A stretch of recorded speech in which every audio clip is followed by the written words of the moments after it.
की खुशूसी नशरियात में आपका खैर मकदम है। हमारे साथ कांग्रेस के जनरल सेक्रेटरी और सीनियर लीडर सरिंदर सिंह चन्नी बात करने के लिए जुड़ चुके हैं। सर, ये बताइएगा, जिस तरीके से भाजपा की तरफ से यहाँ पर दावा किया जा रहा है कि असेंबली इंतखाबात में अगली बार 50 पार का जो नारा लगाया है, क्या कुछ इस दावे में आपको हकीकत नजर आती है? सर बताइएगा।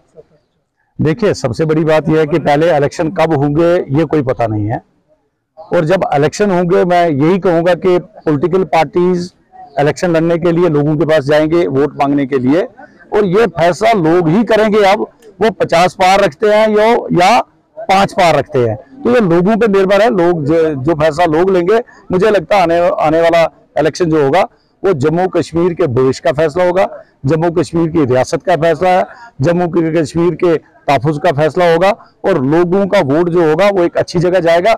मुझे नहीं लगता उनका जो ये दावा है ये कहीं दूर दूर की बात है। सर, ये बताइएगा, यूनिफॉर्म सिविल कोड की बातें कही जा रही है, कुछ मुस्लिम खासकर जो हलकों की तरफ से काफी जो है इसका रिएक्शन किया जा रहा है, तो वैसे कांग्रेस क्या कुछ इस बारे में अपना किरदार अदा कर रही है? देखिए, मैं ये कहूं कि जहां तक किसी पार्टी का कोई तल, जिस तरह 370 था वो बीजेपी का एक मंशूर था, और मंशूर में था 370 को खत्म करना।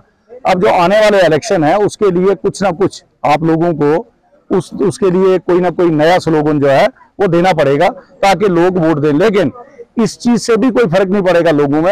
अगर आपने देखा कि लोगों का फैसला हिमाचल के अंदर हुआ, हिमाचल में 99% प्लस लोग जो है वो हिंदू हैं, और उन्होंने नकार के उन्होंने कांग्रेस की सरकार बनाई। कर्नाटका में आपने देखा कि कर्नाटका में एब्सोल्यूट मेजॉरिटी से सरकार बनी, और अगली जो 3 स्टेटों 4 का इलेक्शन आ रहा है, हमें उम्मीद है कि राजस्थान हो गया, मध्य प्रदेश हो गया, छत्तीसगढ़ हो गया, तेलंगाना हो गया, कांग्रेस की सरकार बनेगी और कांग्रेस सरकार बनाएगी।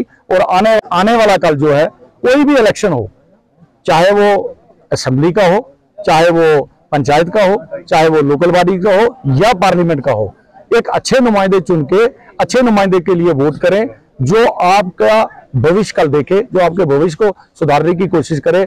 जो पिछले 30 साल का यहाँ पे एक नासूर जैसा बना हुआ है, यहाँ पे आप सब लोग जो घरों में अपने अपने सहमे बैठे हुए हैं, और एक खुशगवार माहौल बनाने वाला जो नेता होगा, जो नौजवान होगा, उसको आगे भेजें, वही आपकी रहनुमाई करे पंचायत से लेकर पार्लियामेंट तक।